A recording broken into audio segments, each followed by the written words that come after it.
Disclaimer.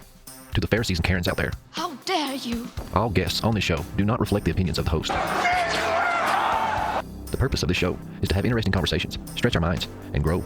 Not what we want. If you are looking for an echo chamber, viewer and listener discretion is advised.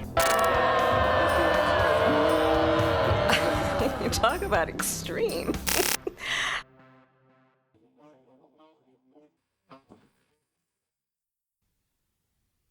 What is happening and what is up? Hold out your glass, because we're about to fill it up. Join us as we travel and explore the vast unknown. It's a hero's journey with dragons to slay, damsels to save, and innumerable treasures to hoard. Torches high. Look at it from a different perspective.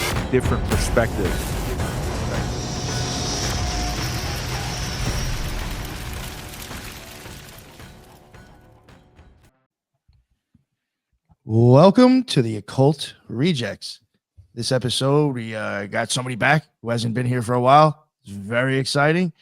And we got a returning guest that's coming on that we always love when Prometheus Lens shows up. When Doc Brown is here, he always brings it up to a perfectly comfortable 93 degrees. He's going to turn it up tonight.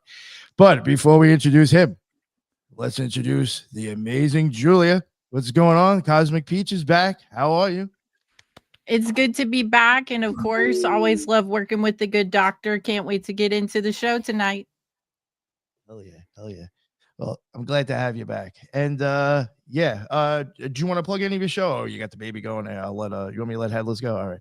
Headless, go for it real quick. Let everybody know what's the deal with you. You can find me on Twitter and YouTube and Instagram at the Headless Giant Podcast. And also you can send your occult/mystical/strange dream emails to my email account at headlessgiantpodcast@gmail.com. And you too can have your email written on the show and we can break it down and talk about it. We just got done doing that one. And also I've got a show on Sundays called The Trialogues with Ethan Indigo and Ricardo. And also on Mondays, I've started a new show about alchemy. So this next Monday, we're going to be going over the supplies list and the things you need to do alchemy. So that'll be fun. Check that out. Oh, yeah. Yes. And by the middle of November, we will be covering 777 by Aleister Crowley. Ooh, that should be interesting. And it should take about 5 fucking years, probably. But but real quick, Julia, do you want to plug your shows and let everybody know where they can find all your work, just in case they don't know who you are already? I mean, of course, yes. I've been actually taking a couple weeks off, trying to get a routine going with the baby. But I have a couple new shows. You can find Cosmic Peach wherever you listen to podcasts. But I watched the new Ed Gein, and it's pretty crazy. And there's a review of that up right now if people want to go check that out. And that's Cosmic Peach Podcast. Thanks, Nick. Of course. Hell yeah. People, go check that one out for sure. And we got Bennett. What is going on, sir? How are you? Hey, thanks for having me. I'm Bennett, the host of Broadcasting Seeds podcast. I'm a veteran storyteller and researcher, and I like to explore the weird edges of history, faith, and reality. You can find me at broadcastingseeds.com. It has to be into the weird shit to be here, right? That's it. Just be on this show. And finally, the man himself, Doc Brown, Prometheus Lens. Please, sir, let everybody know what the fuck is up with you, where they can find all of your amazing work, sir. Nick, thank you for having me back, man. And honestly, dude, just thank you for your friendship. We talk a lot, and you've brought me in on a lot of amazing conversations that I would not have had if it weren't for you. I want you to know up front, I'm so thankful for that, brother. I appreciate you. Man. But yeah, guys, anywhere you can consume content, Prometheus Lens Podcast, just search us up. You'll be able to find us, Apple, YouTube, Spotify, all the things. Same thing with the social medias. Website's PrometheusLensPodcast.com. And just released my first book. If you guys haven't checked it out or heard about it, The Epic of Esau, The Birthright and Seed War. You can get it on my website directly from me, a signed copy there. Bennett's got one. Thank you, bro. And or the digital for 10. And honestly, I think it'll be tomorrow because they told me 10 days, but I have recorded in my voice the audiobook and submitted it 10 days ago. And they said that, it could take up to 10 days for it to release. So hopefully tomorrow you can be able to go on Audible. And if you can't read or just don't want to read, that's tempting, you're without an excuse now. That's tempting now. I want to hear you read that fucking book. Yo, and you know what? For real, all the people, all the Bigfoot listeners for this show, you might actually be interested in that book. So go check that shit out, in case you don't know who he really is, because you're more into the Bigfoot scene. That book, I think, would pique your interest, make you think too. But thank you, Doc, very much for coming on, man. And tonight we got The Secret Life of John Wilkes Booth. Now, I'm going to be totally honest with you. This was a topic that I didn't know really, or I didn't know of this situation until I saw you post about it. And I was like, oh, I had no idea. And I was like, fuck it. I hit you up about it. And you're like, yeah, come on. So, well, you want to tell us a little bit, I guess, like what even got you onto this topic? What made you think about it? Yeah, honestly, I always said that I was a history buff. I love history, but I always just consumed, the mainstream narrative. And it wasn't until I started getting into like the biblical topics and kind of widely known conspiracies that I started questioning the narrative and started looking into these other things. And that's something I even say on the show, that I try to take a second look at everything, the histories, the Bible, all that stuff, because more times than not, we've been lied to when we go back and look at it for ourselves. And honestly, I just grabbed a book. I always go to this place called McKay's Used Books down in Knoxville. It's like an hour from me. It's like a 3-story tall building full of nothing but books, old vinyl records, collectibles, video games, all kinds of cool stuff that's in that building. But I always go there anytime I'm around Knoxville, and I always spend at least $100 every time I go. But I found this book, and I'll show you guys this. It's 10 of the greatest mysteries decoded. And it's full of pictures, and it's got like little evidence files you can pull out, like replica documents of the stuff they're talking about. And that's kind of where I found this story, and it kind of piqued my interest. And so then I started deep diving, looking into this stuff. And yeah, once again, guys, there's pretty compelling evidence that the man that we were told that shot President Abraham Lincoln and escaped, and like 12 days later was shot in a barn, was a lie. Surprise, surprise. There's all kinds of, everybody's got theories and legends and things like that, but there's a couple that I found that has a really good paper trail. And I just kind of went down through it and started finding this stuff. And I just kind of did a little show about it on my channel for my paying members. And I put like a little teaser last week on it, but like we were talking pre-roll, I'm one of these guys. I'm like the dog with the bone. I have to know everything. So I started researching, and I even found some authors that's dedicated their life to studying into John Wilkes Booth, Jesse James, and then the Knights of the Golden Circle. So this was a very deep rabbit hole. So I'm really excited to sit down and talk to some of these guys that's dedicated 30, 40 years into this topic. But I've been into it so far for maybe 2 weeks now. And I found a lot of really cool stuff. So I'm excited to share it with you. And some of you guys, it may be old news, because when I shared some of this stuff on my social medias and stuff, I had people saying, man, I've known this for 20 years. I'm like, well, I just found out, bro. I'm late to the party. It's like, oh, fuck me for trying to put something cool out there. I've never heard of it. I'm excited. Yeah. Yeah. Well, I mean, listen, we both see what people say on social media, and these are coming from people who don't have a microphone and have even their own podcast. Yeah. Slackers. Well, this brings up an interesting continuity. So do you think the Knights of the Golden Circle are tied to the Society of the Cincinnati and then ultimately the Knights Templar? I'm not familiar with the Cincinnati Society, but honestly, the Knights of the Golden Circle, I had never heard of until this. And so I'm just like, I got to go see all this stuff. But from what I have heard and read, it sounds like it's just an offshoot branch of the Masons.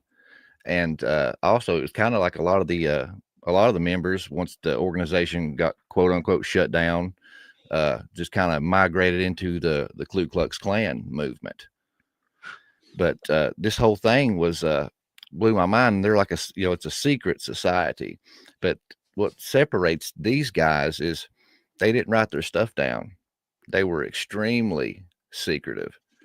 So the stuff that we know is just from legends and lore and or people that has come forward and kind of admitted on their deathbed to some things. But basically, just in a nutshell, these guys, they call themselves the Knight of the Golden Circle because they envisioned a territory like on a map in a big circle, and they called it the Golden Circle. And what they wanted to do was take parts of Canada, North America, and go on into Mexico and circle around to the Caribbeans and Jamaica and back into Florida. And this was this great big golden circle. And a lot of the men that joined this were influential leaders in politics. They were wealthy farmers and landowners and railroad tycoons. These were the elites of the time. And they wanted to protect slavery, for one, because they had a lot of slavery workers fueling their pockets, but also they just to keep their business, kind of like a monopoly type thing. That's why they even said it was the Golden Circle. So they were actually putting these people in this secret society into political office. They were hanging out outside of voting booths and intimidating and beating people to vote the way they wanted them to vote. Jeez. And they were even doing what was called filibustering. And I didn't know what this was till I kind of went down this rabbit trail. When I heard that, I thought of, that's when they refused to vote in Congress and they're filibustering.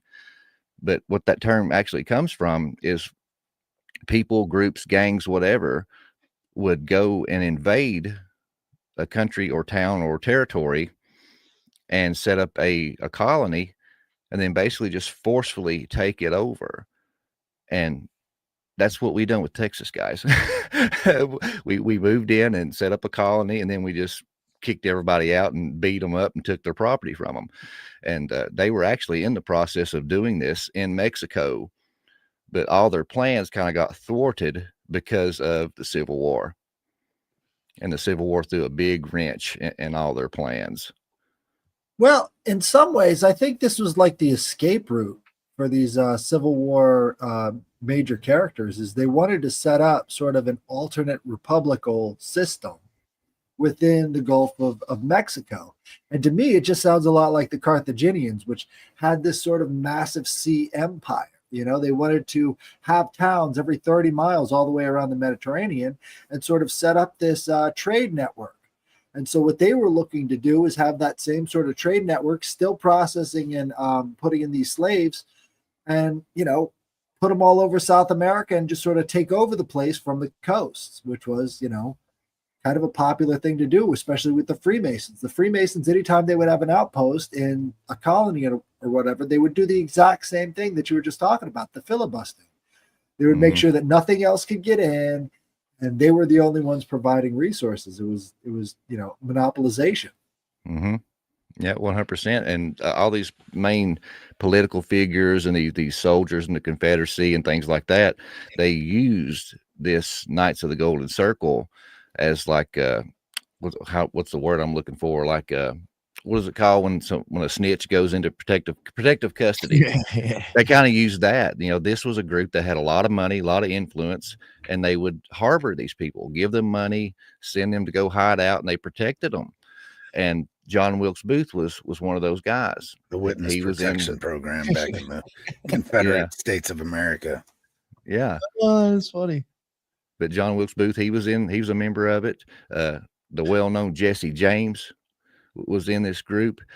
And once the Civil War broke out, like I said, it kind of threw a wrench in their plan, and they kind of had to divert their attention. And what was wild was when I looked into this, and once again, guys, I'm a Southern man. I have my biases like anybody else, but I am not a proponent of slavery whatsoever. But the narrative that we were given, or I was given as a child, was that the Civil War started out to free the slaves. It was all about ending slavery. And that was a lie. What happened, and this is, once again, once I started looking into this stuff, I found the real narrative was that the southern states didn't want to vote for Abraham Lincoln. They didn't want him as president. And he was going out and publicly saying, hey guys, I'm not coming after the slaves. I am not a tyrant. I am not a king. I don't have the rights to take away and say what your state does. The states rule themselves individually, and you can vote for me, and rest assured, I am not going to take away your slaves. And so he got voted in, but when you go back and look, they had the Electoral College back then. He won the presidency without one single electoral point from the South. He got voted in just from that upper North. And we see that even today. So the South was like, our vote doesn't even count. How come that little strip of land up there in New England controls the destiny of the entire country? We're out. We're going to succeed from the Union because obviously our vote doesn't count.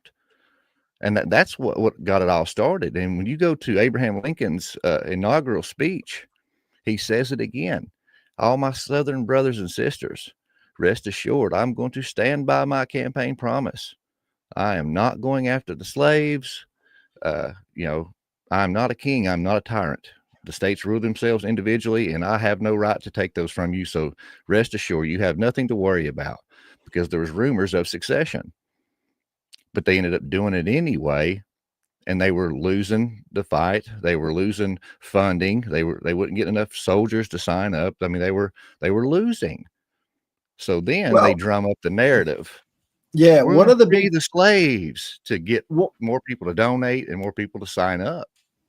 One of the big things that they were using to unify a lot of the abolitionists that had formerly not been a factor in these elections, they were abstaining from voting, is to say that they were going to free the slaves, because the Northern abolitionists were causing a major stir up in the North, and to get them on their side, he had to claim he was freeing the slaves. And what Abraham Lincoln himself said, if I could unite the Union without freeing a single slave, I would.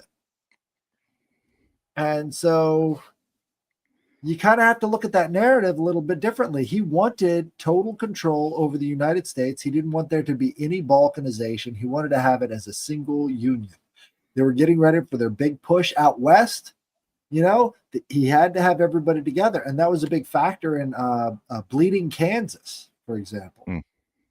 Right. So this is one of these precursors to the war, is this massive fight out in bleeding Kansas to determine whether or not this was going to be a North, non-slavery state and a Southern state.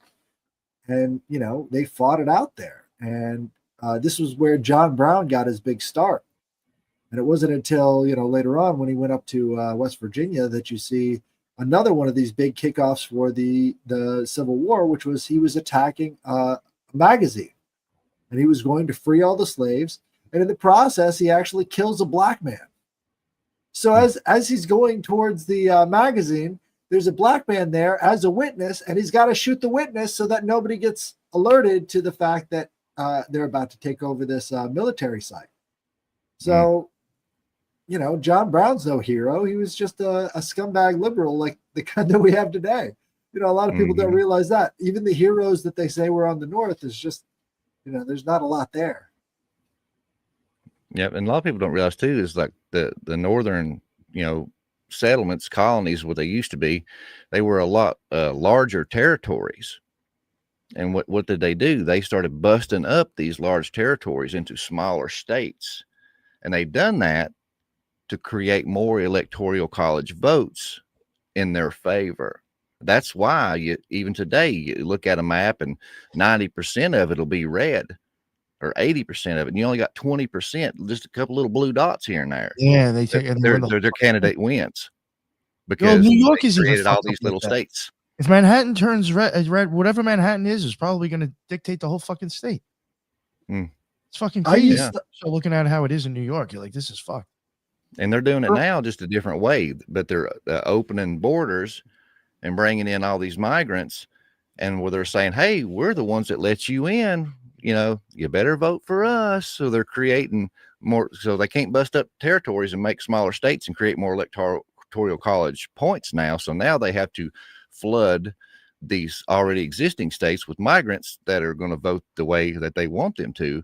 And that's why you see all of the sanctuary cities are all in blue states and blue counties, because they're upping the population to try to increase their electoral votes. To exemplify this, where I'm sitting at right now in Wisconsin, during the beginning part of the country, this would be considered Virginia. Virginia went out that far. So, I mean, these places were getting, portioned out, and the South was getting left out of everything. That's where all the big block states are. And it wasn't really seen as equal treatment. But in a lot of ways, the South was more advanced culturally than the North. A lot of these European visitors and European, elites wanted to come to the South because it was a much different kind of a culture than it was up North, where they had, again, this immigrant problem and all the rest of this stuff that they didn't want to get robbed. They didn't want to go to New York. I mean, if you've ever seen the movie Gangs of New York, it was like that pretty much all throughout the Northeast. Baltimore, all these places were really rough to go to. The more industrialized city base was not nearly as nice and expansive and quiet as the South was. Yeah, and if you remember that movie, Gangs of New York, when they went to the harbor, all those Irish and English immigrants are coming off the boat. The Union soldiers were sitting there with a table. For you to get in and get your citizenship, you had to sign up for the Union Army. That's right. So, I mean, that shows you what a rough shape they were in, and doing everything they could to try to turn the tide of the war. So once this happened, once the war was over, and Lee signed the treaty with Grant, it was just a few days later. It was on Good Friday. The North and everybody was celebrating the victory and unity. Well, of course, the Southern states that just, lost their shot at freedom that they were trying to get, they weren't so happy. They weren't happy with the situation. They weren't happy with Lincoln. They wasn't ready to celebrate. And so on that Good Friday, he went to take his wife to Ford's Theater, and they wanted to watch this play. It was called My Something Cousin. My American Cousin. Yeah. And that's when the night that John Wilkes Booth killed the president. And when I got to looking through that, there was so much stuff that I didn't realize or know. But John Wilkes Booth, he was basically our modern day Tom Cruise. He was a famous, well-known actor. He was known to swoon the ladies. He was a ladies' man, and was just a really famous actor.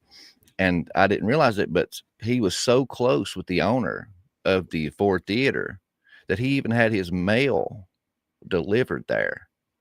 He knew the place like the back of his hand. Well, where he was a member of this Knights of the Golden Circle, him and a group of conspirators got together before the war was over, and they were planning on kidnapping the president and holding him for ransom to get all the Confederate soldiers released. Well, while they were planning all this, the war ended, and then they started working out trade agreements to release the Southern prisoners of war. So then, therefore, his plan was for naught. So he kind of given up, but he went to go pick up his mail, and then the owner of the joint was like, "Hey, we just found out Lincoln's coming tonight to watch the play." And he's like, "Oh yeah, really? Okay." So then he drummed up this thing just on the fly. He's like, "Well, I'm gonna kill this guy." So he went up and drilled a hole in the side of the wall where he could see, like a peephole, and check things out. And he never even tried to hide his identity. He walked in that night like he owned the place. He did. Yeah. And who would he be hiding from? Yeah, he said he walked in, he was shaking hands, talked with everybody like everything was just hunky-dory. And he walked up, and of course you're thinking the president should have some security detail. Well, back then, he only had one or two guys.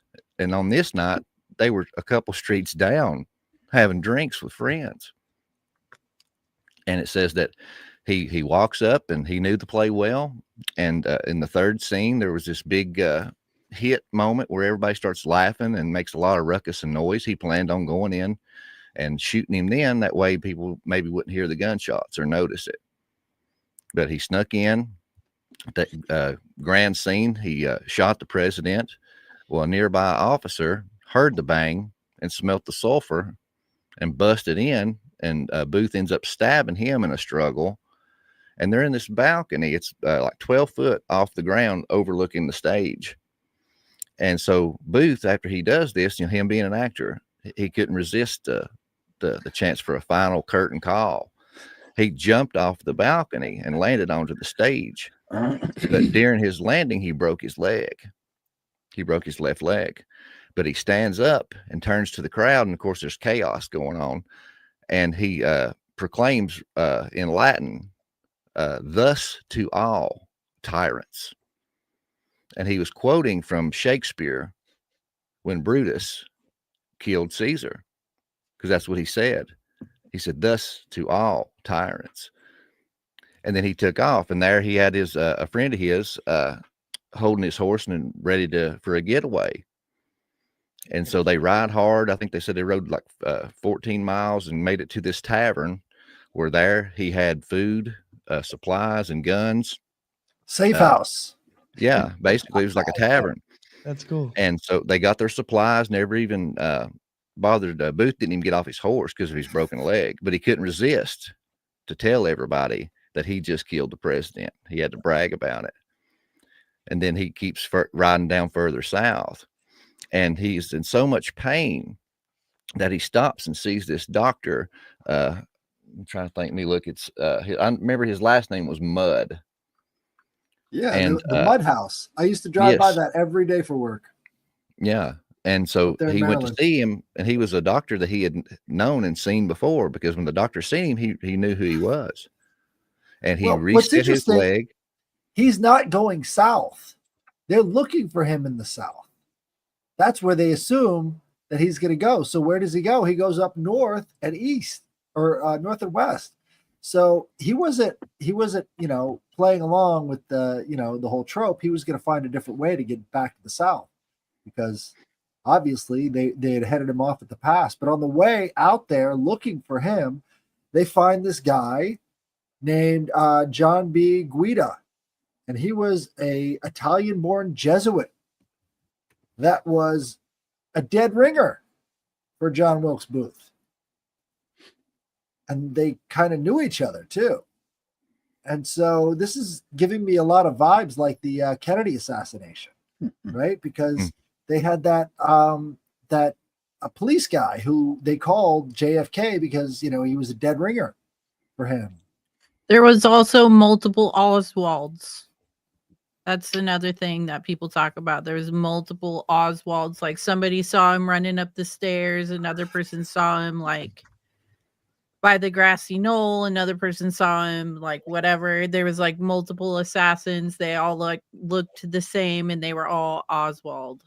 There's a recent picture with Oswald standing close to the Kennedy limousine. So he couldn't have been up in that window.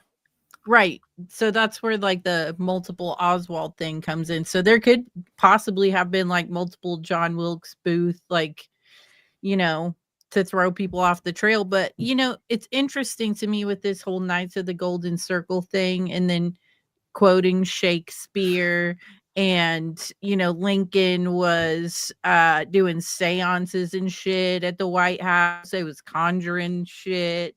Definitely into some weird stuff. And also they say that Lincoln had some form of like weird gigantism, and he was probably descended from some weird motherfuckers. He mentioned the Giants in one of the speeches. That's what I'm saying. Like Niagara Falls. It wasn't like he was just Nephilim really shit.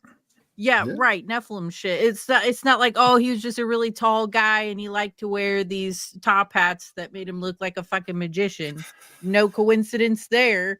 But no, he had some kind of weird gigantism, and he was like half retarded or something like that. Probably had fingers and toes removed too. Yeah, he probably had a cleft lip, cleft palate, like Joaquin Phoenix, that got fixed over time. Pen pals with Karl Marx. Yeah, right. He was Sure, pen pals with sure. Karl Marx. That's what I'm saying. He was into some nefarious shit. And so probably was John Wilkes Booth. Oh, somebody already commented beehole. The podcast is complete now. Nice. It was a great episode. Thank you. Yeah. Oh, do you remember that one? Were you there for that, Bennett? Yeah, was Bennett on- was I was there on for that that one, one. Yep, I was here for it. It's beautiful. Link is So in the Mud House. No, I did- wasn't so here. I did- was in the did- chat. I was Yeah, no, Dr. you were in the Mudd- chat. Yes. yeah. Did Dr. Mudd fix his leg? Yeah. Yeah. Dr. Mudd, he reset his leg. And what was crazy is he knew John Wilkes Booth. He was part of the conspirators that were going to kidnap him. But he had no idea that he killed the president. Because, like I said, this was a last minute thing. He was like, I'm just going to wing it.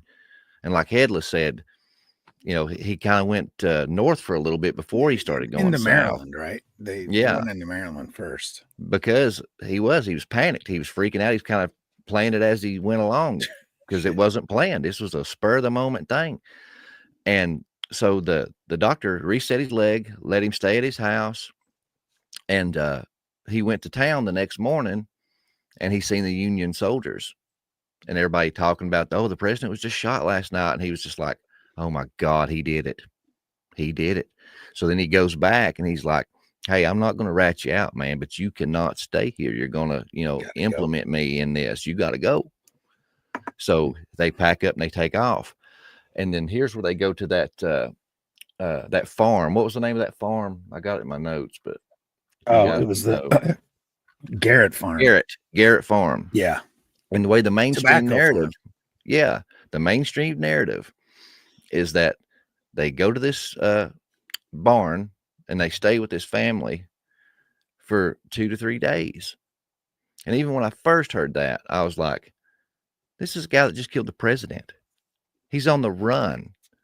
He's not going to stay somewhere 2 or 3 days, man. He's going to be wanting to be moving. I mean, that's how I'd want to be. I'm like, I ain't sitting still. I'm moving because every day I'm sitting still, they're gaining on me. Yeah. And they said that on that night that somehow the Union soldiers found out he was there. And what I had heard through some people was that this family, this Garrett family, had found out who he was, what he done, and they played it nice and sent somebody out to town to tell the Union, and then told them, hey, we know you guys are doing some nefarious stuff. You're just going to have to sleep in the barn tonight, and tomorrow you're going to be on your way. And supposedly they locked them in the barn, the tobacco barn, until the Union soldiers showed up, and that they burned the barn down to smoke them out. And his co-conspirator George comes out with his hands up and surrenders. And they say that John Wilkes Booth come out with a rifle in hand, and he was shot in the neck and was killed. And that's the mainstream narrative that we're given. And what I'd found going through here was that the man that they killed was not John Wilkes Booth. And they believed it to be this guy named James Boyd. Yeah. And can I do a screen share?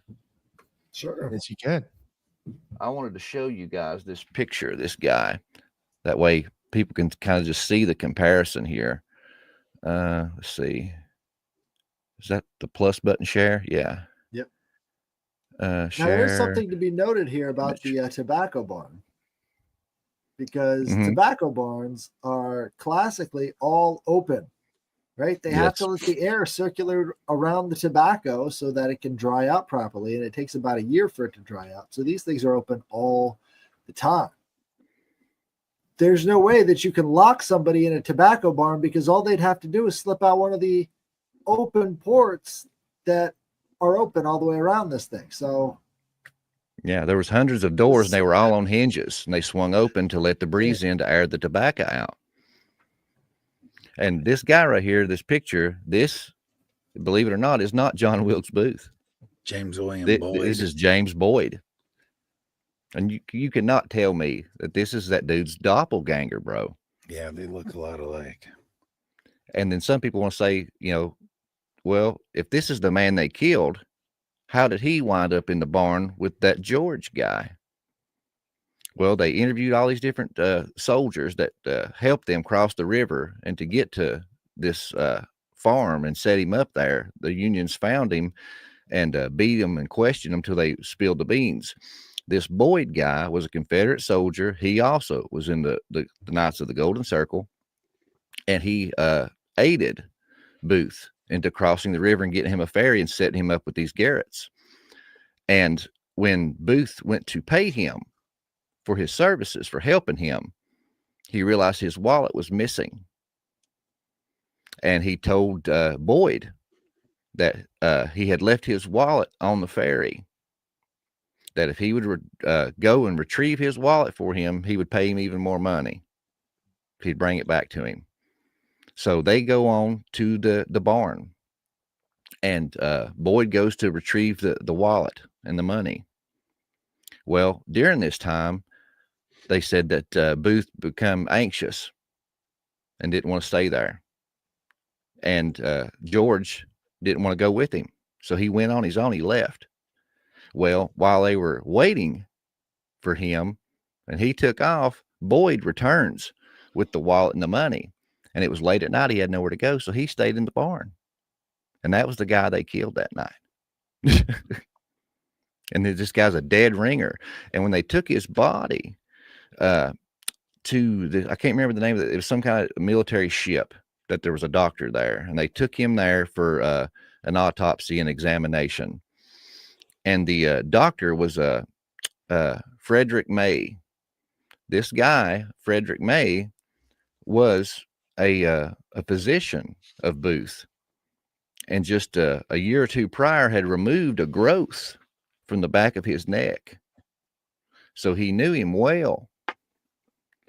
When May seen the body, they called him to identify the body. When he first seen the body, he said, "This is not John Wilkes Booth." And then his family still has his records. And in his records, he said when he seen the body, it looked nothing like Booth. And that he had a broken right leg. All the accounts said he broke his left leg, not his right. You So think they they broke his wrong leg after they shot him to make it look Yes. like it? Because I was going to say, wouldn't you just have to see if this guy had a fucked up leg? Just to make sure if it was the real Booth or not. So they broke Yes. the wrong leg on some fucking hurry up cover job sloppy bullshit. This Yeah. is like the They flap didn't of even skin. bother to break the right fucking leg. They I was broke trying the like leg on wrong his fucking stomach. leg. And they broke. This is like the flap of skin on Kennedy's forehead that they cut open. It was so obvious, but everybody kind of passes it over. What are you gonna do about it? Mm-hmm. And that's the thing that when I seen that, I was like, the guy that operated on his neck knew him well, said, no, that's not him. And then even in his own notes states that the wrong leg was broken. But then later the people that want to go with the mainstream narrative and says, oh, well, he later recanted after he got to looking at it closer that the guy had a scar on the back of his neck. And yeah, that was where he removed that growth that he had. And he later recanted once he got a better look at him. Well, no, the government probably put a gun to his head and told him, hey, our president was just killed and the killer got away. And we're not going back to Washington and say that he got away. So we need some stability in the country. And I'm not going back to Washington saying that we screwed up. So you're going to say this is him. You want to hear my normiest take? the bad guy. It didn't matter. Like they just needed to get the bad guy. They ran across somebody that looked like John Wilkes Booth on their way searching around for him, and they shot him. And then they're like, well, he does kind of look like John Wilkes Booth. Not a good day to look like John Wilkes Booth. No. Not at all. He does look like him, though. I mean, he does for sure. He does. Some of his descendants, and like other researchers have like attempted to get the body exhumed, right? To do DNA comparison, but I find it weird that all the requests have been denied. Yes. I mean, I understand. Why wouldn't you want to know? It's not like they exhume bodies all the time on a regular basis, but you know, if the family, like descendants, are actually requesting, let's do it.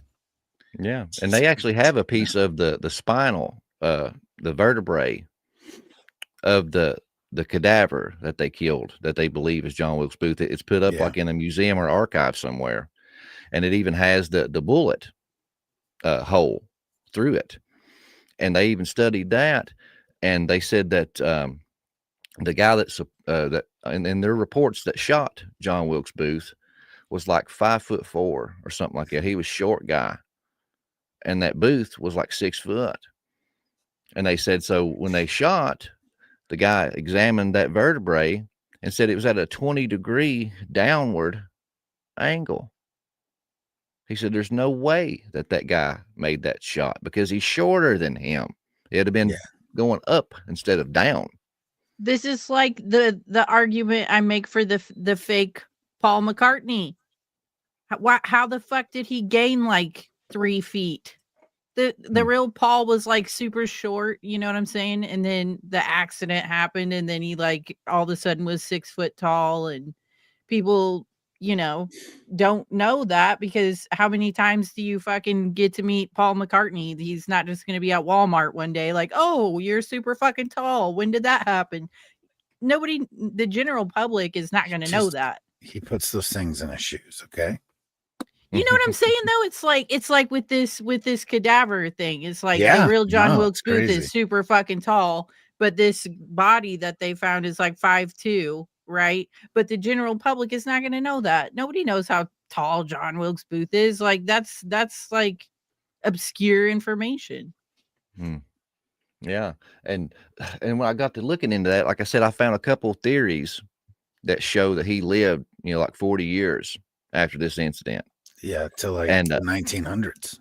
Yeah, and there's a couple of them. There's a bunch, but there was a couple that really like grabbed me and was like, man, this is plausible to me.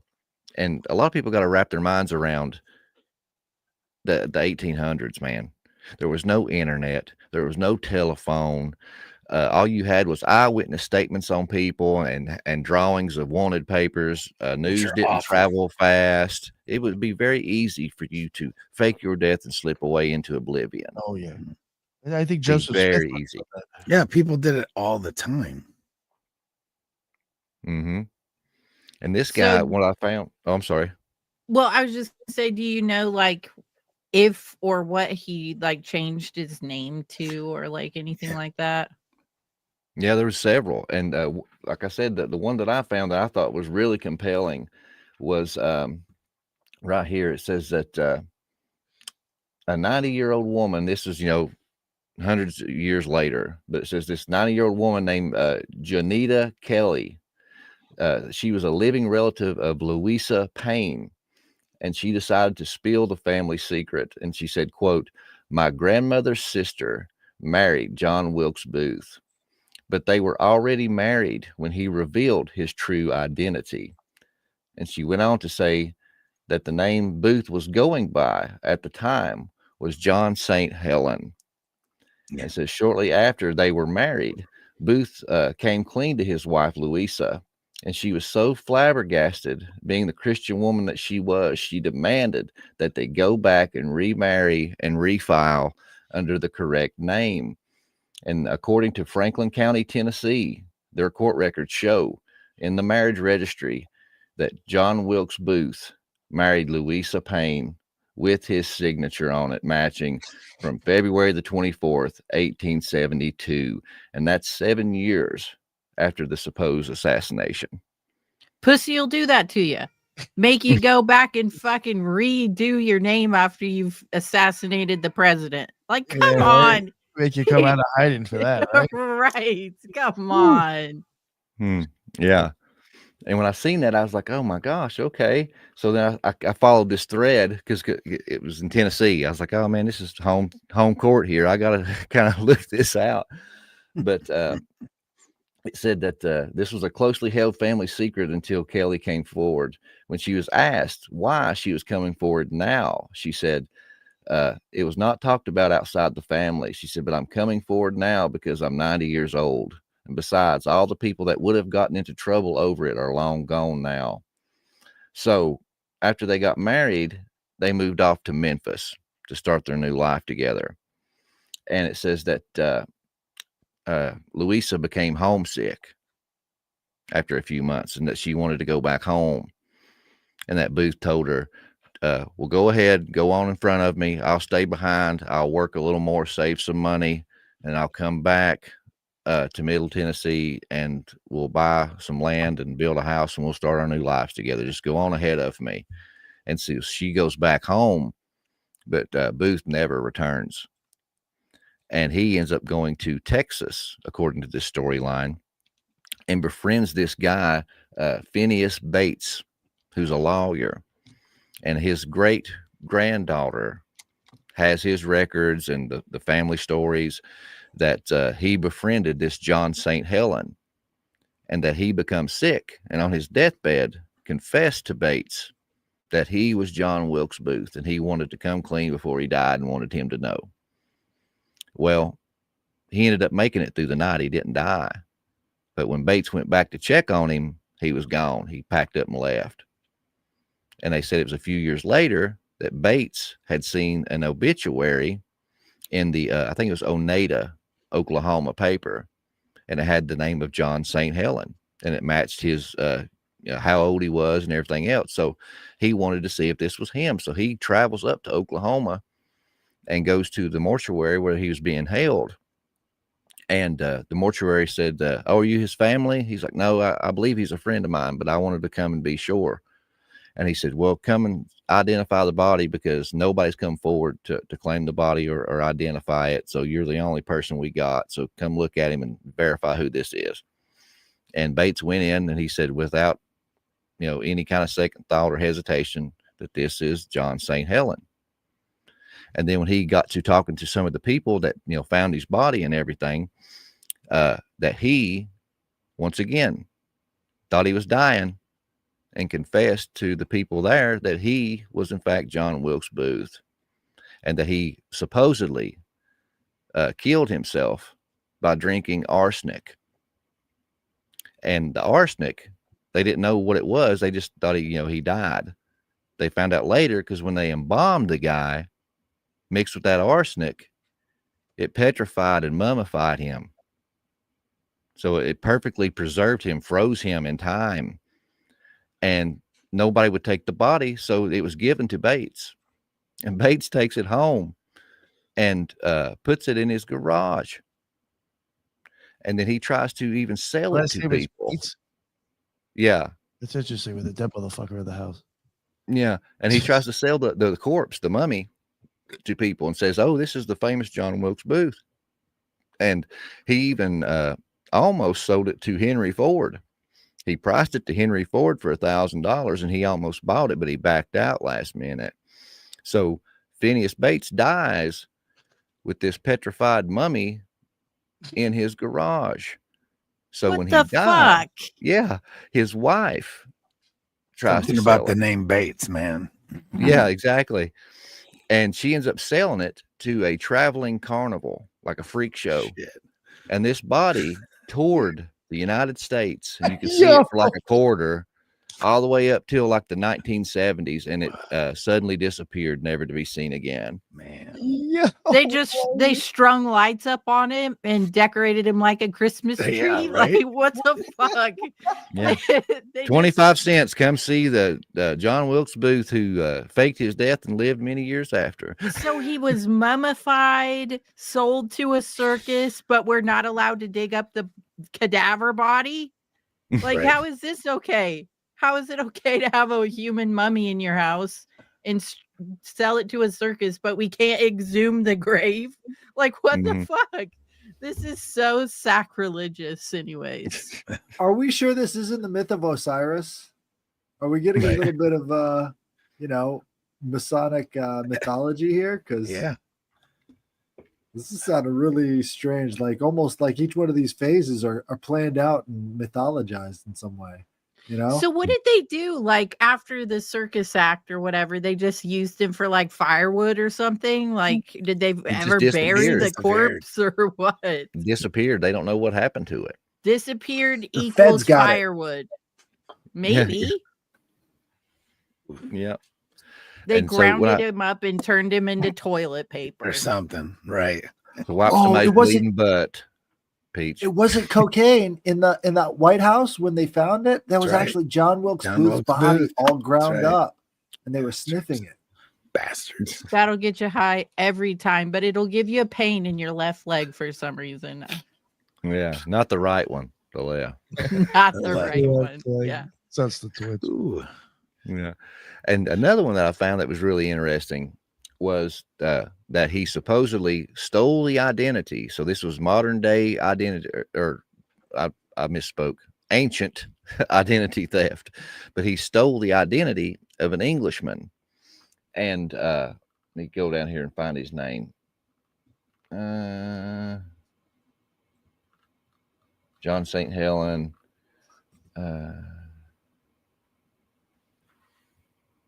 Oh, and I forgot to mention when he moved off to Oklahoma, he had changed his name and went by David E. George. David George, yeah, and it appears to be a code. Two of Booth's conspirators were David Harold and George E. Azeroth. So it's like he took the two names of his buddies and combined them there. But let's see. Okay. Yeah, like you guys had mentioned, in 1994, they petitioned to have his remains exhumed to have DNA testing to put all this stuff to bed, because there's a lot of people that come forward and said that they were children of Booth from relations outside of marriage while he was on the run, but supposedly dead. And so they wanted to do the DNA testing to put this to bed. And at first, the judge agreed.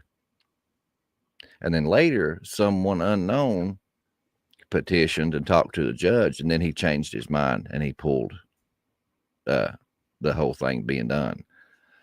But Chuck Hubert, he was a John Wilkes Booth researcher, and here's what I was saying. He claimed to pull off what we call identity theft today. He stole the identity of an Englishman that was visiting Indiana at the time, and he was named John B. Wilkes. So very similar, but he was born in Sheffield, England in 1822. But there he stole his identity and went to India and remained there until his death in 1883. Chuck also believes Booth returned to the United States in 1873 and was photographed. And they have a photograph of John B. Wilkes during that last visit, and it looks identical to Booth. And I have that picture too. Shit. Let's check that out. Images. That sounds like Knights of the Golden Circle shit, because he's down there in South America. Well, and just think he had, being an actor, oh man. Sorry. I can't even talk when I read that. Damn, what was I saying? Oh, because he was a good actor, he could do an English accent. So, I mean, I guess he could probably pull that off. Yeah, I mean, even being the actor, I mean, how could he? Yeah, of course he can impersonate people. So, what are we looking at right here? That is the two guys, the John Wilkes Booth and John B. Wilkes. Yeah. See, this is like the. Oh, wait a minute. No, I lied to you. Yeah, that is the other guy. I was going to say. Hang on a minute. This is the comparison between John Wilkes is on the left and the other guy, the Boyd. Cadaver. Boyd. Yes. James Boyd. James Boyd was on the right. This one. This picture. So what happened? Did James Boyd not have any friends or family, or did they not notice he was gone? What? He was an unsavory fucker if nobody noticed he was missing. What happened during all this time, they've even documented it. It's in the records. He was a Confederate soldier, and he was captured and was a prisoner of war. And they petitioned to have him released. And he was just recently released. And that was the last documentation that they had of the guy, was right around this time of the assassination that he was set free. But that's the guy from the Englishman. They all have the same like mustache and receding hairline thing going on. Well, and the whole British thing. Mark don't get mad, but don't he look like Mark, Mystic Mark from My Family Thinks I'm Crazy? Got that. I think he's a descendant of John Wilkes Booth. So the British connection really interests me because you know, a lot of people say that the British were bankrolling the South, and that they were invested in this Knights of the Golden Circle idea to kind of break up the Union. Yep. So if he's throwing his lot in with the British and going by this British accent and everything else, that kind of makes sense. Yeah. And that's the thing. He had the money and the ties of the Golden Circle. And you got to remember, this is another rabbit trail, but it kind of ties in, was the Confederates. They had their capital up there in Richmond, right there on the border of the North. Well, the last stand, Robert E. Lee was trying to hold them back. And he told Davis, you know, it's a losing battle. It's just a matter of time before they get past our men and they hit the Capitol. So Davis told him, just buy me 24 hours. Give me 24 hours to get my cabinet out and to save the treasury. And it was documented in today's money. There was $200 million in the Confederate treasury. Whew. So he gave him 24 hours, and he loaded up 9 trains with his cabinet and all of the money and started heading south. And here's where you get this quote unquote conspiracy. Now, this is all happening at the same time with the John Wilkes Booth stuff. Okay. They stop off in North Carolina and they have a log. Well, don't quote me on the number, but when they stopped in North Carolina, they stopped off for a minute and then traveled further south. But the logs reflect that there was the equivalent of like $20 million gone that got unloaded there. Then they go down into Georgia. They make another stop. Once again, here's another $40 or $50 million missing from the logbook. So it's like every stop they took, it kept dwindling down. And that they finally make it to their destination and they deposit the money into this bank. And the deposit note was for, I want to say like to the equivalent today of like $50 million. So there was $150 million missing from this ride. And they say that he handed it over to members of the Knights of the Golden Circle. And they hid it all over the country as stashes because they said they wanted to have enough money put back for when the South rose again. They'd have enough money to have an army. And then you have all these treasure hunters to this day talking about the mystery glyphs all over the world. And even Jesse James is tied into this. You find all of these symbols and coded language that is known to be associated with the Knights of the Golden Circle, and its treasure maps leading to all these stashes is the tale. So they had all this money. It would be nothing for them to shell out some money to send somebody that's helped them, and it's a brother of theirs, to start a new life in India. Well, all over Missouri, they have caves that they claim Jesse James stashed his gold in or stashed his money in. But, you know, that whole thing really smacks of the Knights Templar, because if you know about Oak Island, you know, they've got these huge treasure vaults and, you know, this whole treasure train and all the rest of the stuff about the South Rising and Grand. Very, very similar to that. And just recently, they took down the Robert E. Lee statue, and inside of it was a time capsule. And you can watch on the video, it was on live video, this woman is going through all the artifacts inside of this time capsule, and she pulls out a postcard by the Knights Templar inside of the Robert E. Lee statue. And she lifts it up, and you can audibly hear her say, "Oh no," because they're not supposed to talk about that, you know. But there it is, right there in the It's like, in how the did historical this record. get here? What? Well, You she gotta knows like the play it off. mythology, right? She knows the Right. mythology, and she doesn't want to get bogged down with that because, again, this is one of the oldest conspiracies in the United States. Mm-hmm. And Well, This the also other- sounds like the plot for National Treasure 2. If or you it'd be guys like have National seen it. Treasure 3 And or you know 4 why? at this point now. because one of the main consultants for that movie was Bob Brewer, and he's a world famous treasure hunter. And you know what he's famous for? Hunting and finding these treasure troves from the Knights of the Golden Circle. I He's the fucking knew expert it, dude. I on all knew these it. symbols and stuff.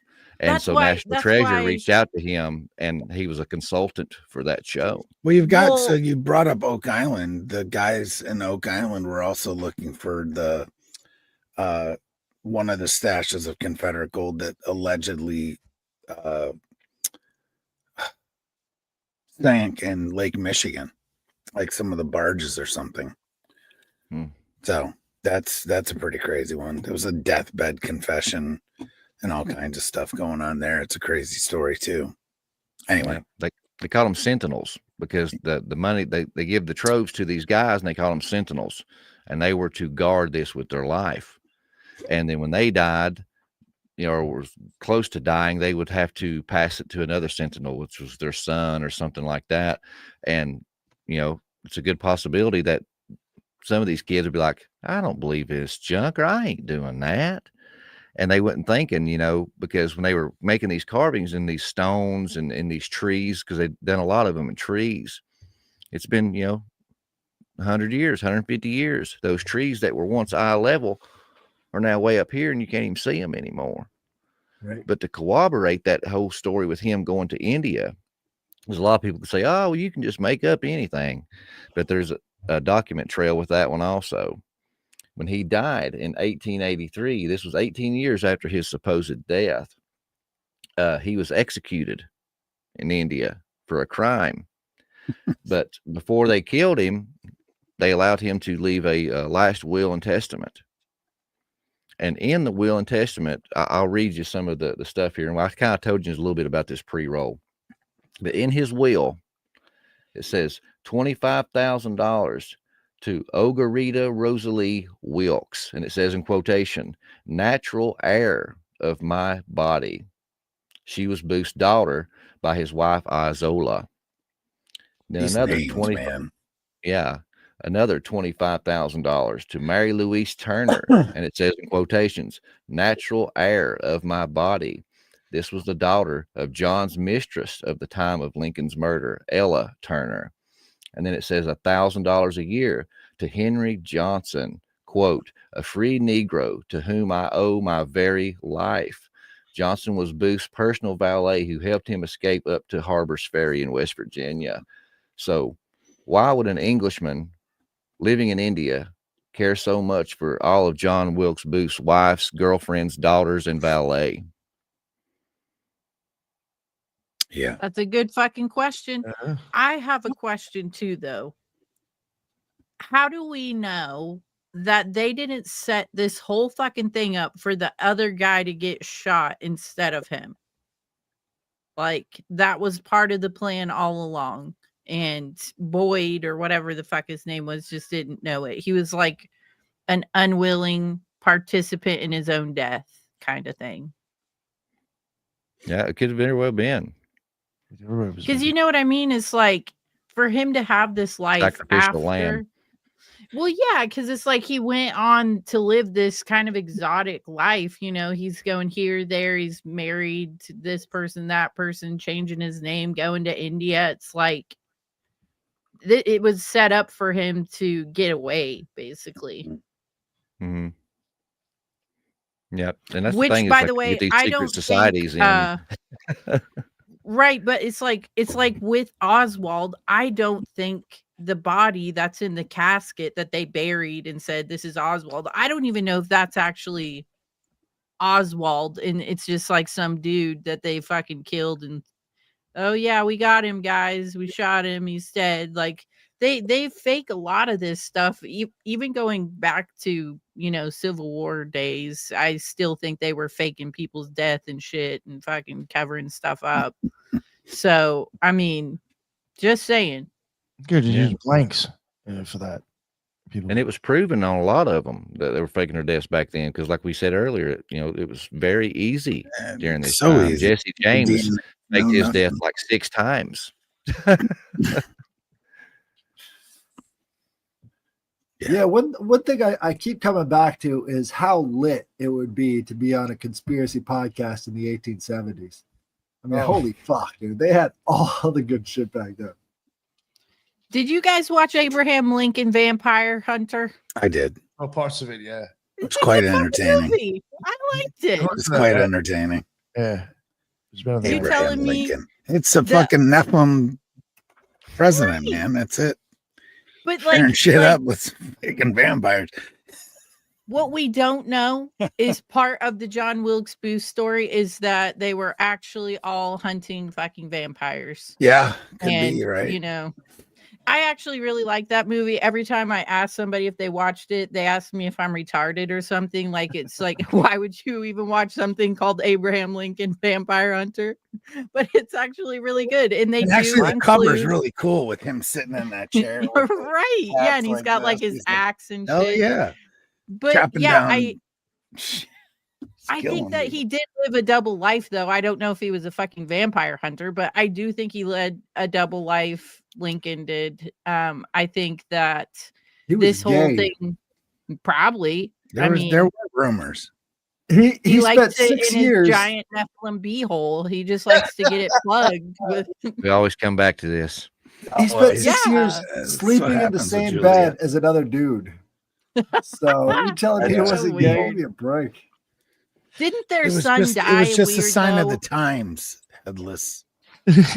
Probably. But I had a friend send me a reel today. It said more proof that the giants are real, and it showed these guys like in this ship pulling up something from the bottom of the ocean, and it was a huge like iron butt plug. I was like, "Are you serious?" Literally Nephilim butt stuff. Shit. I saw that shit. Yeah. But didn't the Lincoln son die weird too, like at a young age or something like that? And there's like some weird stuff around. Yeah, see, that comes from the weird Nephilim bloodline. Those blood disorders and the extra butt stuff. Yeah, extra fingers, genetical malfunctions. I actually know a guy who has 6 toes. Oh, I know a guy that had 6 fingers. They had it removed as a young child. Yeah, I was told extra digits removed in plastic surgery is a lot more common than expected. Yeah, exactly. Yeah. Well, I want another blood type too. What'd you say about the blood type? Yeah, so they're probably all Rh negative. Oh, right. Yeah. I mean, I think I heard something about O negative being significant too. Yeah, it could be. Like the royal family kind of covets the O negs. Yeah. Yeah, because it's just who knows? I mean, that's a whole nother episode. Couple of episodes. I do have suspicions though about Lincoln. I mean, like his weird height and like the seances and shit. Oh yeah, at that White House, their kid died. His wife really did young. A lot of weird stuff too. Right. Look at the Lincoln Monument. I mean, they make him super huge. They put him in this Roman style temple at the end of this reflecting pool. Like there's all almost the fascias. Right. There's something really religious about that place. And they were going for something that it was an ancient religion with the entire layout of Washington, D.C. So having they made him a giant as if symbolism wasn't enough for them. They have to like take him and make him a giant that looks over everybody. And it's, sitting there looking at he's facing down that, water vaginal wall. I can't even say it. Do you know the significance of that reflecting pool? That's a vaginal wall.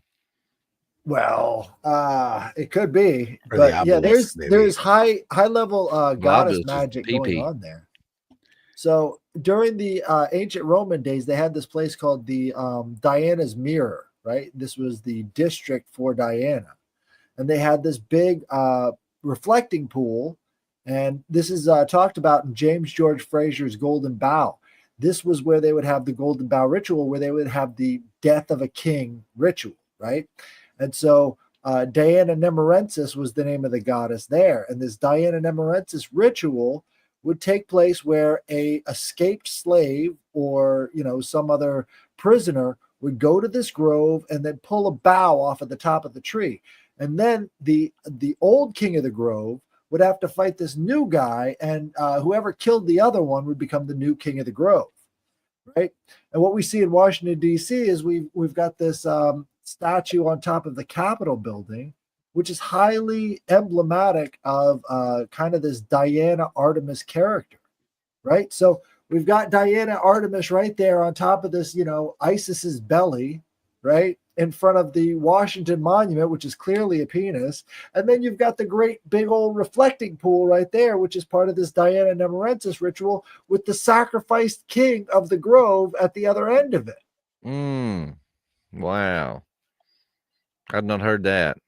I always heard like it was kind of like an imitation of the Egyptian magic, like how the pharaohs were the embodiment of the god Osiris, and how they had that ritual where they would bring him into the temple, and then when the shadow of the obelisk went into the domed temple where the pharaoh was, it was a conception, and therefore Osiris was born into his body and kind of possessed him, and he came out the god king. And that's why we have that whole presidential thing that, you know, he meets in that womb and they have their, you know, consults, but then he moves from there to the stage in front of that phallus and gives his speech and stuff. So it was kind of like, I've always heard that that's like a remake of that. I hadn't heard that. That's wild.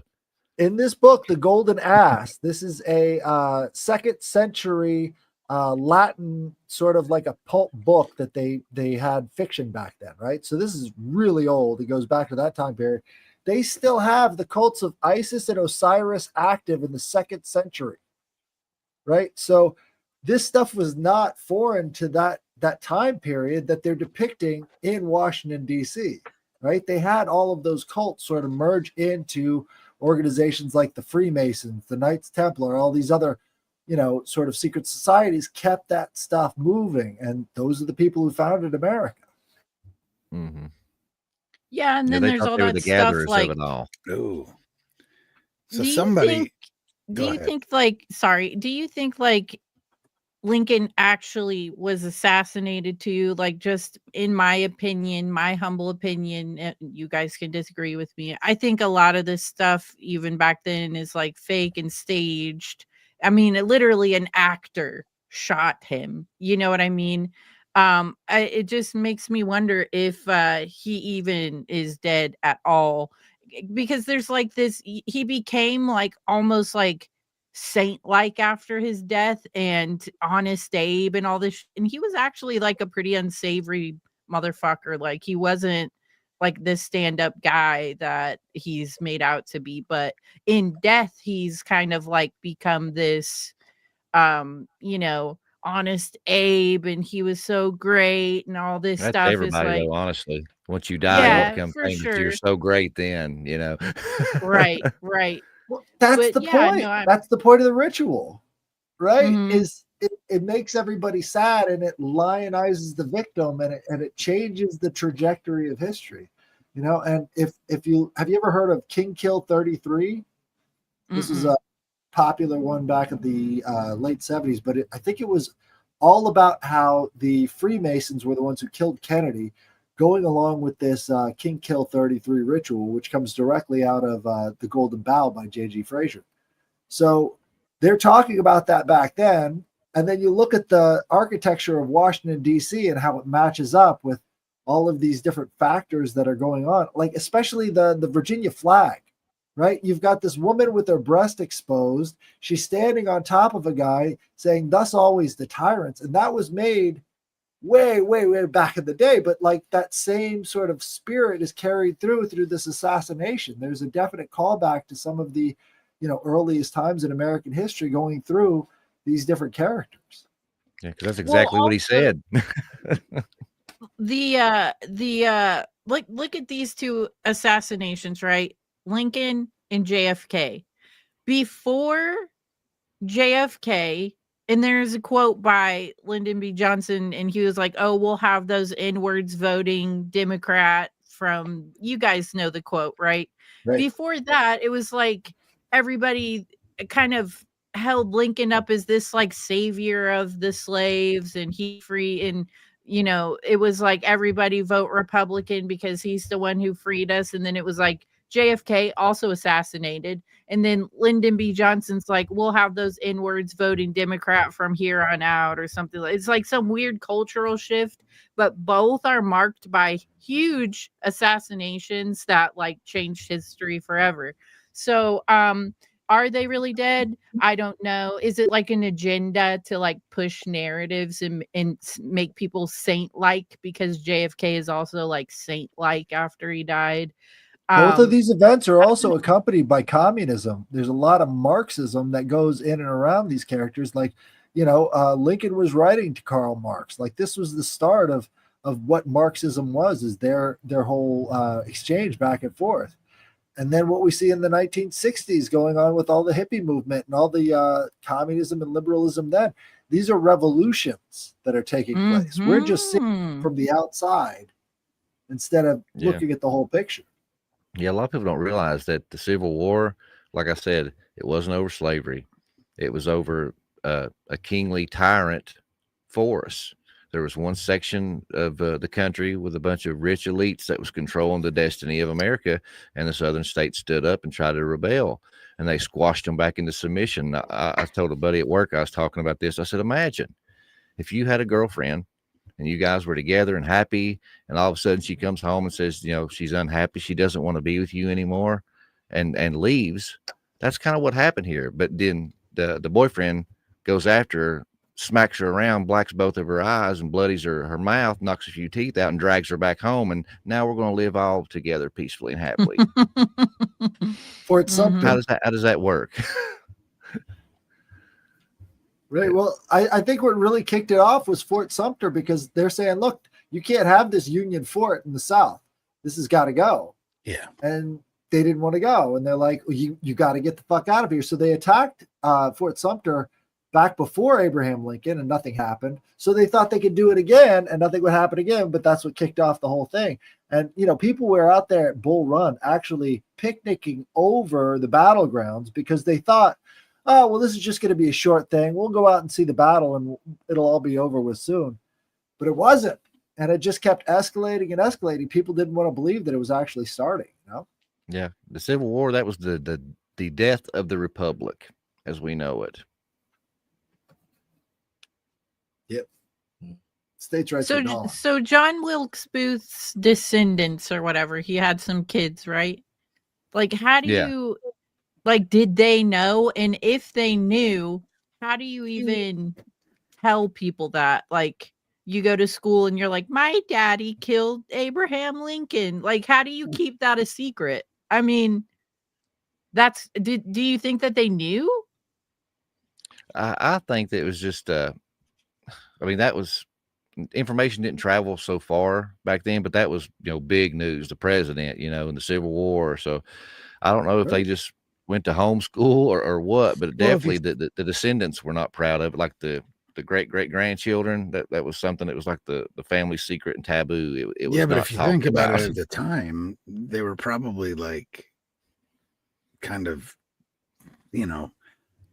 my dad killed especially if they were from down south. Probably revered a little bit. Like Jesse James, he was a hero to the lower class citizens, because they made him out to be the Robin Hood. So according to where he is at, some people love Jesse James. Yeah, so maybe the others kids, hated him. Maybe some of the kids. Well, guys, I got something to confess. I'm actually John Wilkes Booth. Oh my God. So none of you guys believe me. Why would they believe them back then? I mean, everybody knows what happened to John Wilkes Booth. I see where you're going with that. That's very true. I mean, you could say anything. Yeah. Right.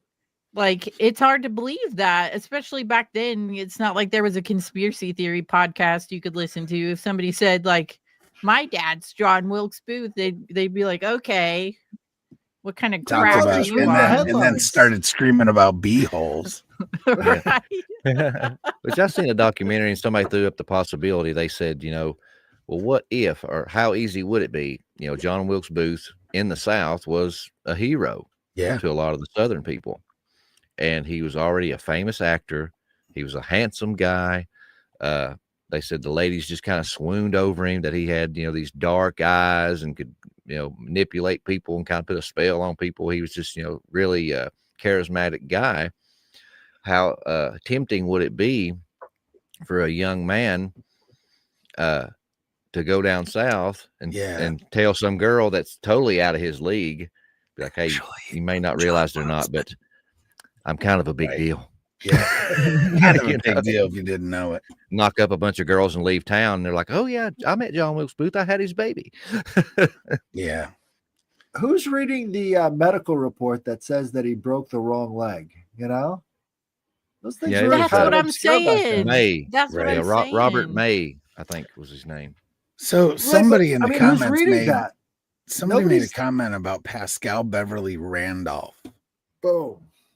And dude, if you just telling everybody out there, if you guys don't know who that is, wow, that's a freaking rabbit hole to go right there. He brought sex magic to America. Yeah, basically. And you're saying Wilkes or Abraham Lincoln was friends with this person? Right. Somebody on there said that Lincoln was, but I couldn't find any links, but that doesn't mean it. I'm not like some, wizard or something that can.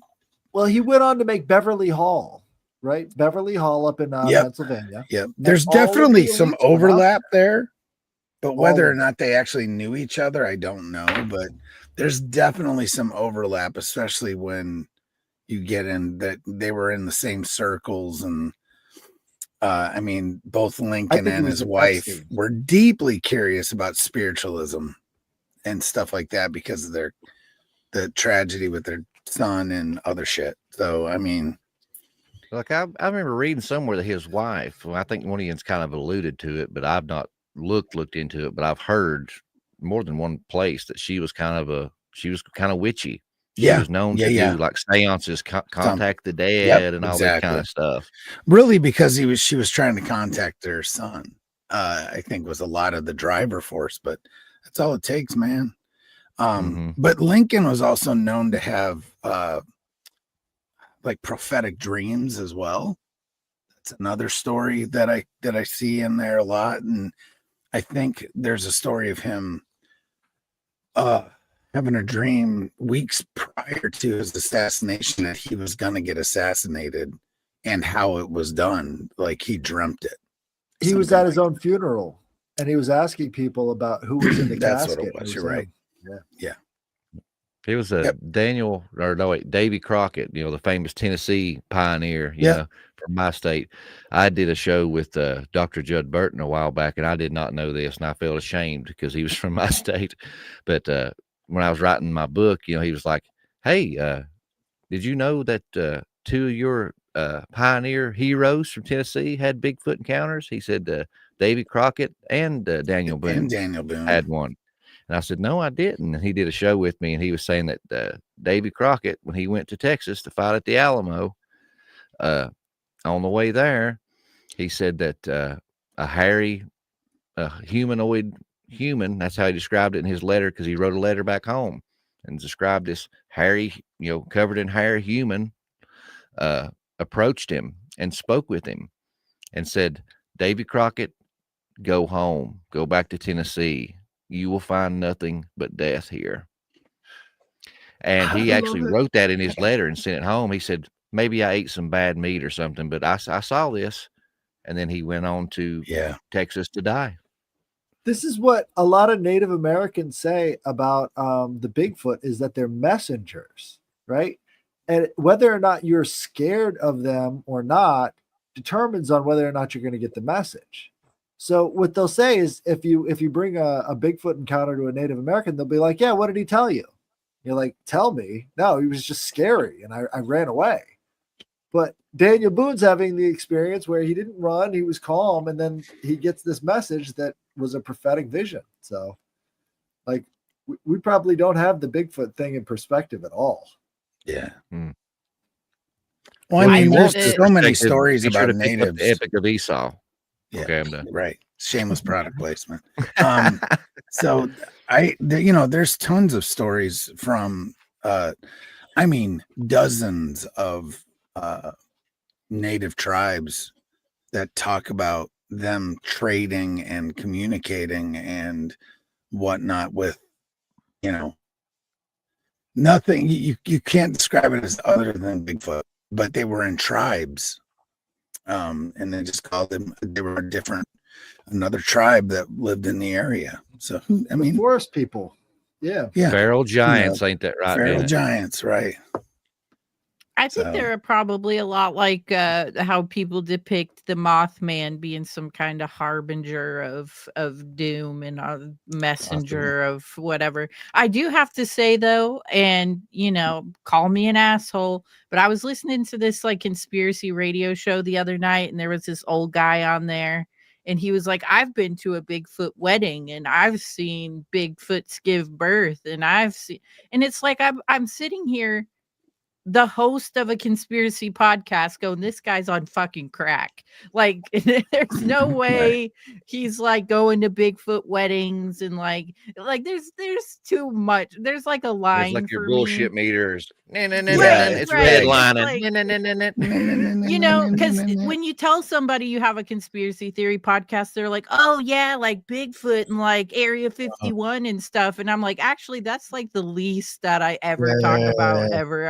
I mean, it's, I appreciate it when people have cool stories to tell about that stuff. But for me, it's like, it's hard for me to think like somebody's out there just barbecuing in their backyard and a Bigfoot walks up and is like, you want to come to my wedding? And, like, I don't, right. It's hard for me to comprehend that, but I do think they could be some kind of spiritual being. Like I said, a lot like with the Mothman thing. I think that they could be like interdimensional type beings. I don't know, they're having weddings and just inviting random dudes from their backyard, but it's weird. No footage of any of this, right? Oh, right. Yeah, exactly. No videographer at that wedding. Sure. It's the worst when it's like, I've even had that happen on my own show where the person's like, I can't tell you where it is, and we have no video footage of it. And I'm like, I'm supposed to just fucking show me the video then. Well, he's got pictures of it. It's just he had his thumb over the camera lens the whole time. So right. Yeah. It didn't get backed up onto the cloud. I don't know what happened, but it's like, I don't know. Just some things are hard for me to wrap my brain hole around, but like stuff like what we're talking about right now, that's my favorite kind of stuff. Like serial killers, was Lincoln actually assassinated or not? We'll never know. John Wilkes actual Booth, vampire hunter. Was he an actual vampire hunter? That's shit that I can get on board with. I wanted a selfless plug too. I guess it's really not for a product or an episode. On Halloween, I will be dropping. I have a vampire lore, but it's a little bit more of a twist on it. On where I think some of it may have, at least the vampire that I'm describing in that show, where I think it may have came from. Dude, the stuff you I sent want to me do a is show with great. you on that for sure. Oh yeah, that's right, Bennett. I sent you the script to look at. Yeah, it was great. because I wanted you to know what the fuck I was talking about in case I came on. Yeah. Thank you. It's very interesting. Definitely check it out when it drops. It's I don't know. It's one of my theories on it at least. But all right, sorry. Keep going, guys.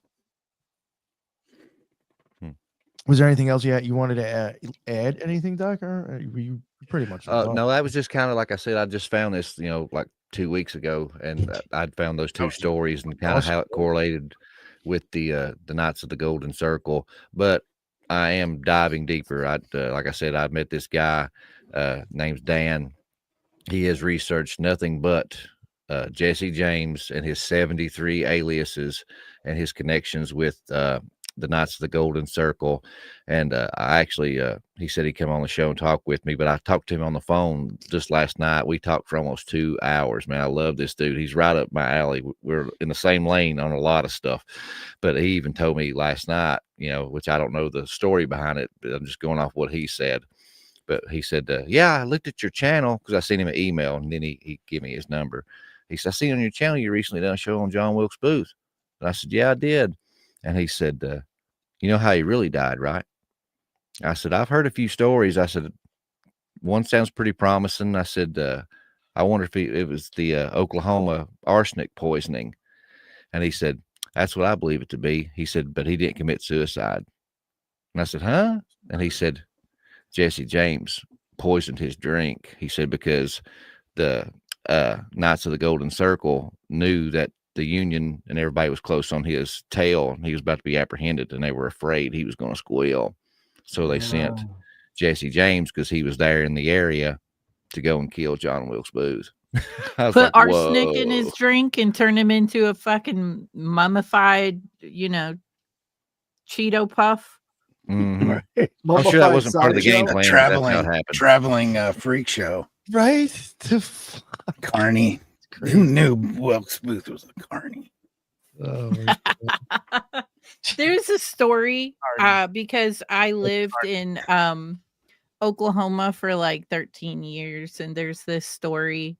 You can go to the grave site, and there is actually a haunted bed and breakfast, but they tell this story of a guy who somehow got mummified and was sold to the circus, and they hung him up, and nobody knew who he was, and they kind of buried him as like this nameless, faceless guy. And I just find it odd that it's in Oklahoma. You're talking about Wilkes being in Oklahoma, and there's this urban legend about a guy who got turned into a mummy and sold to a circus. And now I'm thinking, it was it fucking John Wilkes? Maybe it was. That's possible. Like, that was him. Like, I'm serious. It's like the realest shit. Wow. Fucking Oklahomans. I'm from Oklahoma. Damn. They're crazy. You know, I mean, like over half, or what is it? Like 2/3 of Oklahoma is federal land. Whoa. Yo, I was in federal prison in Oklahoma that literally was underground under an airport. Yo, this is crazy. What? You went from the fucking plane. You're shackled with another. This is crazy. I don't even. First, you get stripped before you even get on the fucking plane. So you're naked. They check you. You get fucking your shit. You put your clothes on. You get connected to somebody else. Now you're on a plane. I don't know how the fuck you're picking up anything on a plane.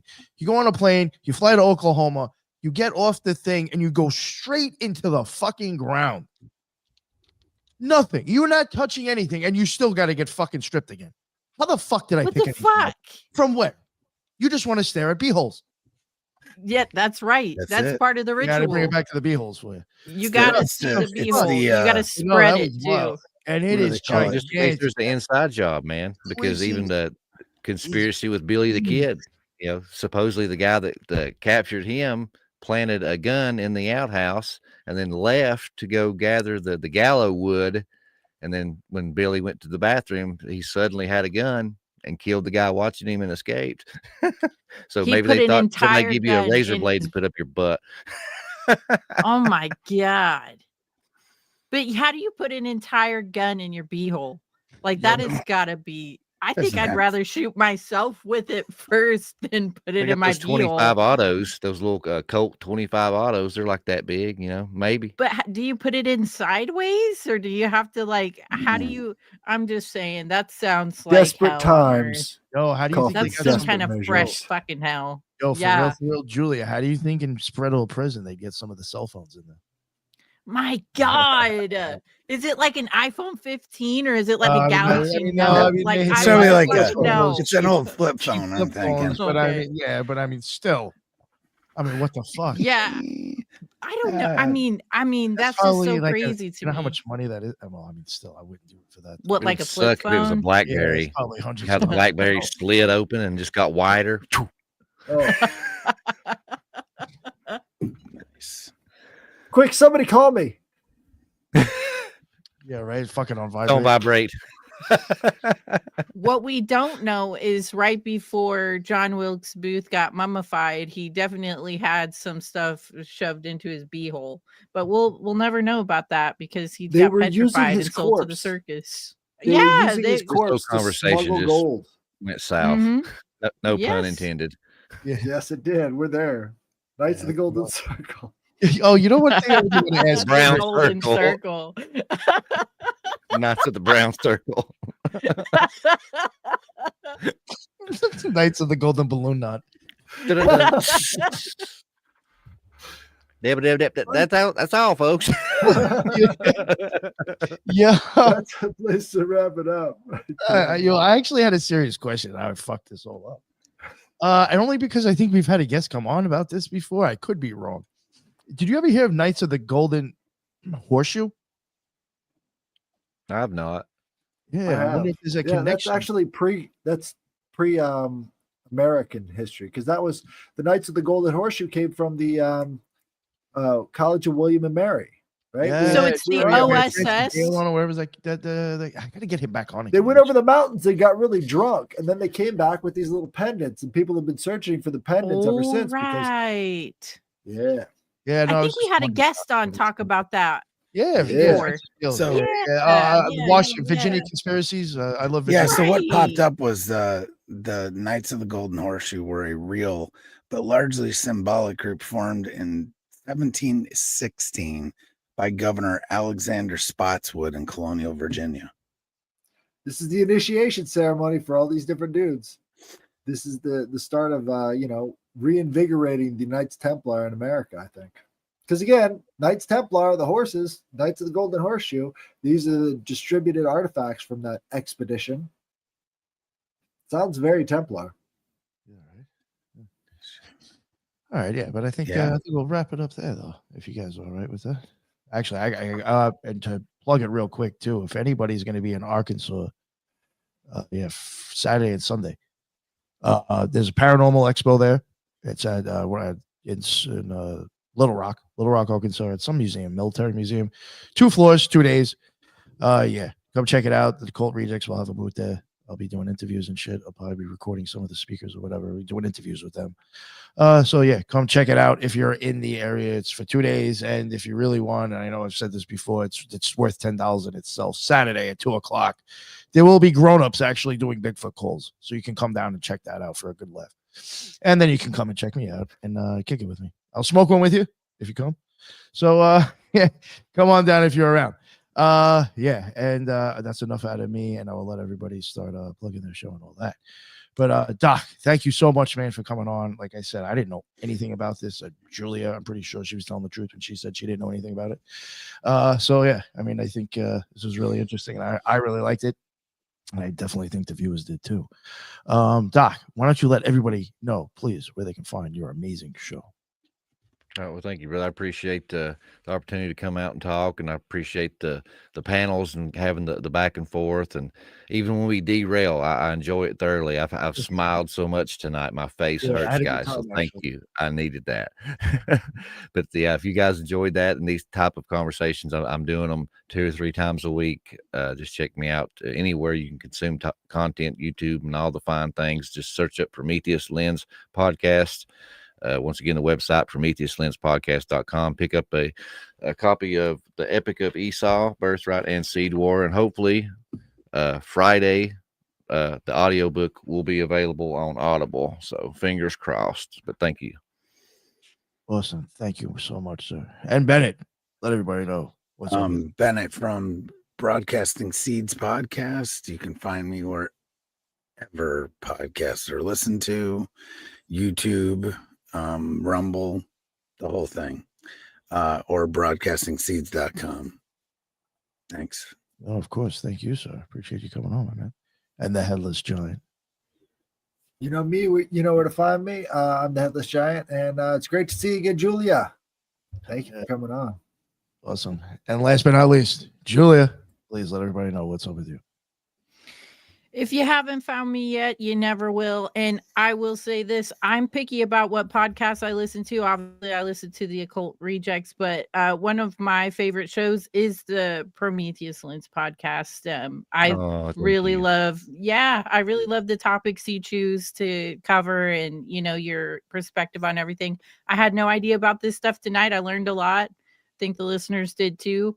Nick, thanks for having me. Of course. Yeah, I will say, Doc, I'll have to admit, you're one of the few podcasters that will actually be like, oh, fuck, that was a good one. Damn, I'm jealous. Oh, man, I appreciate that. I was like, oh, fuck, I wish I could make reels like this, dude. Nice, But yeah, definitely check out his show if people haven't. Banger of a show.